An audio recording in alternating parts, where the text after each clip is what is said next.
Untung aja kemarin kita ributkan semua. Untung aja semua masyarakat viralkan. Untung saja kalian-kalian semua juga ini ikut viralkan yang kemarin mentip apa pertanahan itu. Yang tanahnya tidak dipakai selama 2 tahun ditarik negara. Gila apa? Aduh. Ada lagi komentarnya. Sebenarnya nggak ada masyarakat nggak punya tanah, yang punya tanah itu negara. Ini orang-orang saraf jadi menteri. Orang-orang saraf jadi menteri. Inilah jadinya, ya kan? Nah, kalau bukan kita yang bicara sekarang ini, siapa? Sekarang ini saya udah mikir ini. Saya bentar lagi stres kalau saya menyaksikan beberapa hal-hal yang aneh ini. Oke. Kita lihat hakim juga tidur. Ini apa ini Indonesia ini ya? Kasian banget gitu. JPU juga jadi konten kreator. Pusing jadinya. Jadi banyak hal-hal yang aneh. Nah, kita ini jadi netizen. Coba kalian inilah, kalian jangan berhenti bicara. Kalian harus terus hantam itu. Udah mulai kemarin bupati apa yang menaikkan pajak 250% itu gila apa ini orang-orang? Bagaimana ini cara mereka berpikir? Itu sepertinya rakyat itu mau diperas. Itu. Iya, mau diperas. Datang lagi satu menteri, ya, menyamakan lagi pajak dengan zakat, dengan sedekah. Ini apa negara kita sudah tua atau gimana gitu? Saya bingung gitu. Ini negara kita ini kenapa kok gini amat gitu? Jadi sekarang orang-orang yang kritis di penjara, ya, orang-orang kritis itu di penjara sekarang. Orang vokal ditekan, penjarakan, dibungkam. Nikita Mirzani vokal untuk mafia skincare dan lain sebagainya. Sekarang tuh di rutan dia. Sekarang nggak tahu gimana itu negara kita ini udah apa gitu ya. Ini Pak Prabowo ini kerjanya berat, tugasnya berat. Bagaimana membereskan penyakit ini? Bagaimana membereskan penyakit ini? Susah banget. Ada juga buzzer sekarang ini. Ini penyakit juga nih. Para buzzer ini penyakit juga. Sudah hidupnya susah. Ya. Saya tuh heran tuh, buzzer itu pakai mesin atau baterai apa mereka itu. Buzzer itu, aku jago betul jadi buzzer itu, hebat betul mereka itu. Saya buka TikTok subuh-subuh, mereka masih ada buzzer itu, coba. Ya. Saya sholat subuh nih, live sholat subuh, ya, buzzer ada lagi. Mereka ini tidur atau tidak mereka ini? Nggak tidur kayaknya para buzzer ini. Mereka ini kerja apa tidak tuh gimana? Saya tuh bingung itu lihat keadaan buzzer kita ini. Saya baru selesai sholat subuh, saya live, ya, untuk menunjukkan bahwa indahnya beribadah. Buzzer itu masuk lagi. Saya mikir, mereka ini kerjanya apa sih? Hidup mereka ini, negara kita ini gini amat gitu. Pusing jadinya kita lihat ini. Orang di Jepang sana, di Korea, nggak usah jauh-jauh lah, di Singapura, nggak ada orang kayak kita di sini. Nggak ada buzzer yang kayak kita ini. Waduh, rajin banget gitu. Subuh-subuh bos, subuh-subuh, ya. Sudah ada buzzer, nggak tidur mereka bos, nggak ada tidurnya. subuh, tengah malam, ya, larut malam, buzzer ada terus. Ini saya kadang-kadang, jadi para buzzer ini mereka pakai listrik atau apa gitu tenaganya. Jadi ini untuk para buzzer ya, tidurlah kalian, istirahat, tidak capek kalian. Istirahatlah kalian, capek itu hidup, mikirin anak, mikirin istri, atau mikirin orang tua, kedua orang tua, cari uang. Ini jadi buzzer kuat banget, kuat. Kalian jadi buzzer itu kuat. Ini apa kalian ini? Hah?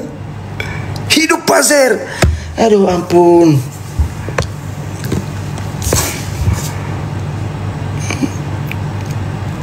Udah, kalian istirahatlah ya. Istirahat, tidur bobo. Tidur. Udah, tidur kalian. Buzzer ini. Buzzer itu jangan bikin dosa malam-malam. Orang bangun sholat subuh, saya live TikTok subuh untuk nunjukin, ada lagi buzzer. Kalian itu tidak kenal lelah. Kalian itu pejuang-pejuang yang luar biasa sekali. Hebat kalian itu. Mungkin kalau kalian hidup di zaman Diponegoro, kalian akan dipakai sama Diponegoro untuk melawan Belanda. Karena kalian itu nggak ada tidurnya. Hebat kalian itu. Kalau di zaman kerajaan Songosari, mungkin kalian itu jadi pahlawan.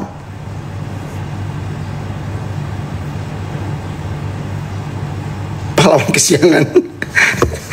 Heran aku kalau lihat buzzer ini. Bukannya cari kerja apa, bantu orang tua, doain orang tua, kesehatan orang tua bagaimana. Ini ampun deh. Pokoknya kalian itu satu fashion betul dengan menteri-menteri yang ambil uang haji. Kalian itu satu fashion betul dan menteri-menteri yang mengatakan tanah yang tidak dikuasai selama 2 tahun, tidak dimanfaatkan selama 2 tahun akan ditarik. Itu sama kalian itu. Sama itu. Jadi kualitas kalian itu tidak kenal lelah untuk berargumentasi membenarkan kejahatan. Itulah tugas kalian itu yang hebat-hebat. Ini malam ini saya tauziah khusus untuk buzzer ini. Tauziah khusus buzzer. Ya.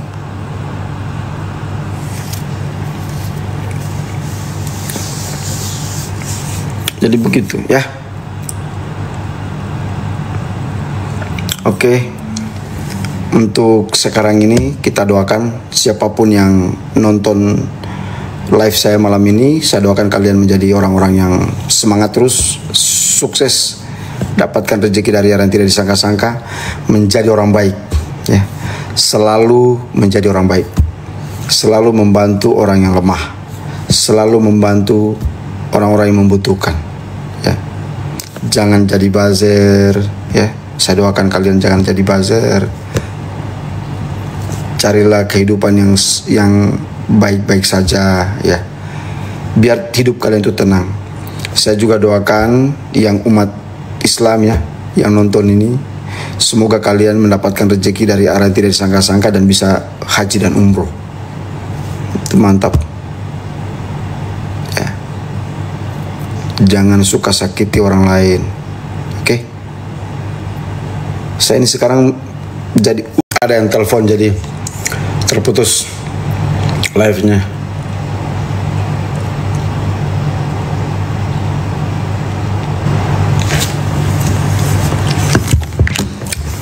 Ada masukan? Apa yang perlu kita bahas?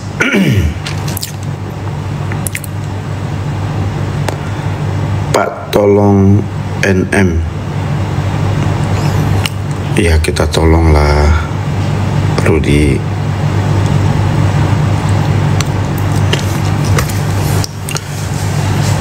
Tapi yang menentukan salah atau tidak salahnya itu ya hakim ya Mas.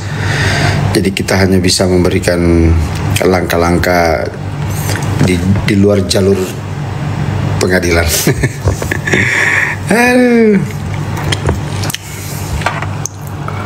Pak, DPD sudah suntik putih?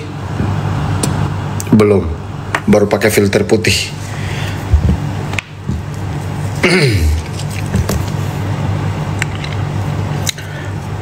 Pak, bebaskan kita misalnya. Jadi pendapat kalian itu sebenarnya sama dengan pendapat semua orang ya. Sama dengan pendapat semua orang. Jadi Nikita Mirzani itu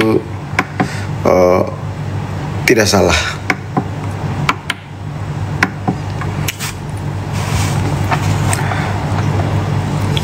Malam Bang, malam. Ya, selamat malam semuanya. Maaf ya saya baru live lagi. Harusnya saya live terus nih. Jadi besok itu apa? Persidangan Nikita Mirzani kan besok. Gak salah Ami gak meras Ami cuman malak 4M. Tadi Bang John, oke, dengar ya. Saya mau kasih analogi buat kamu karena kan saya lihat kamu agak sedikit dari pernyataanmu ya seperti pernyataan-pernyataan buzzer lah gitu ya.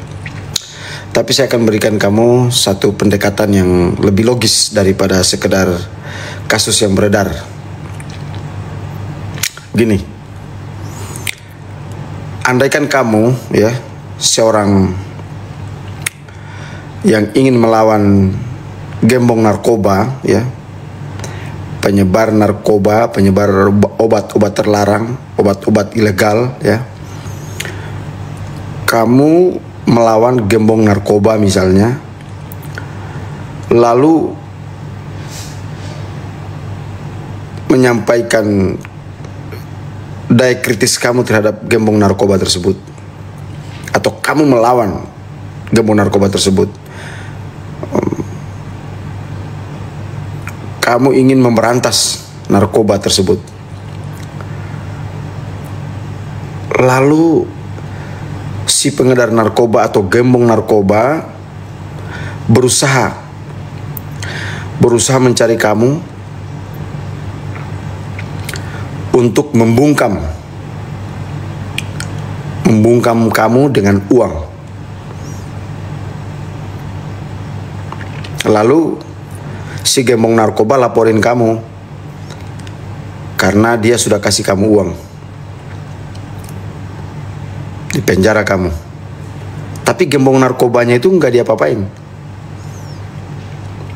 Mau nggak kayak gitu kamu?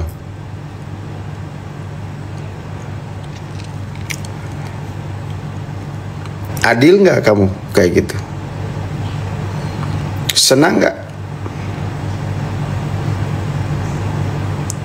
Terus salah nggak kamu? Di mana salahnya kamu kira-kira? Seorang gembong narkoba berusaha membungkam kamu agar kamu tidak teriak-teriak soal obat-obat yang dia edarkan, narkoba yang dia edarkan. Kira-kira gimana itu?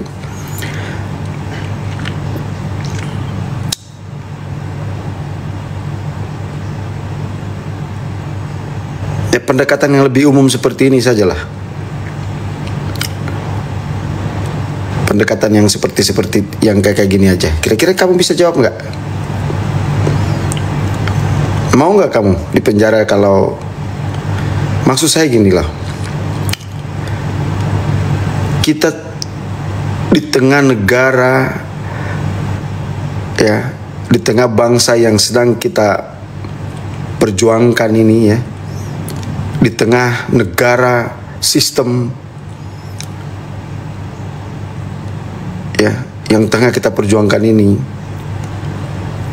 kita membutuhkan orang-orang kritis.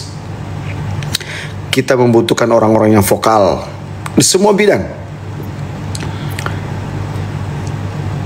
Ada orang yang mengawasi DPR, ada orang yang mengawasi Kementerian A dan Kementerian B, ada orang yang... Jadi sekarang orang-orang kritis itu tidak boleh dibungkam, ya. Saya sebagai anggota DPD saja, ya, saya baru tahu itu ada mafia-mafia di dalam kosmetik. Yang ngerti kita. Untung saja ada Nikita Mirzani yang memberitahu kita bahwa skincare yang dipakai oleh istri saya, oleh keluarga saya, bisa saja berbahaya. Karena itu memang kita butuh orang-orang kritis. Tetapi bangsa ini, ya, negara ini dengan kekuatannya membungkam orang-orang kritis, memenjarakan orang-orang yang tidak searah dengan pikiran mereka. Ya. Puluhan tahun kita berjuang untuk suatu kebebasan berpendapat, suatu kebebasan berbicara. Tetapi sampai hari ini orang-orang yang kritis justru menjadi lawan orang-orang yang memanfaatkan jabatan dan kekuasaan untuk kepentingan pribadinya. Demikian pula para mafia beras oplosan, ya, BBM oplosan, mafia BBM oplosan, ya. Siapapun yang melawan mafia oplosan beras maupun oplosan BBM dan lain sebagainya, maka para mafia itu akan berusaha memenjarakan orang-orang kritis itu. Mafia pertambangan, mafia di bidang pertambangan, orang-orang penambang, ya, para penambang emas, penambang nikel.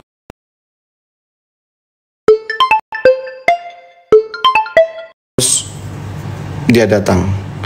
Yang ada di pikiran saya, ya, yang ada di pikiran saya saat itu, pada saat ketemu, kan baru kali itu ketemu, yang ada di pikiran saya, dia mungkin lesu atau mungkin dia lagi seperti orang, ya, namanya orang sedang mendapat musibah, gimana ya, ya.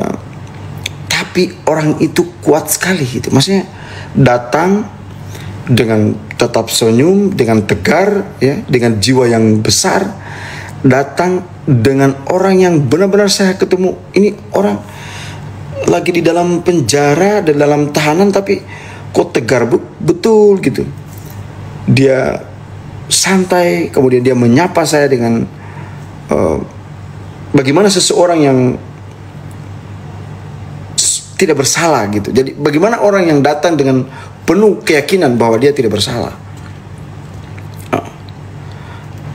Ya. Saya ketemu, saya bicara, saya tanya, gimana kabar? Katanya baik-baik aja bang.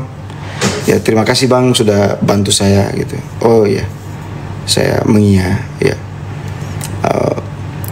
Mbak Niki, saya tidak punya banyak waktu. Saya ingin tanya beberapa hal. Saya ingin tahu awal masalah ini kayak apa gitu. Dia ceritakan tak dari awal sampai akhir, dia ceritakan perjalanannya gitu, gini. Terus orang-orang yang kamu hadapi ini sih bagaimana gitu. Dia jelaskan bahwa ini teman-teman saya, dulunya berteman dengan saya dan lain sebagainya. Lalu menceritakan banyak hal, ya, di luar dari permasalahan itu. Lalu kemudian saya masuk pokok materi.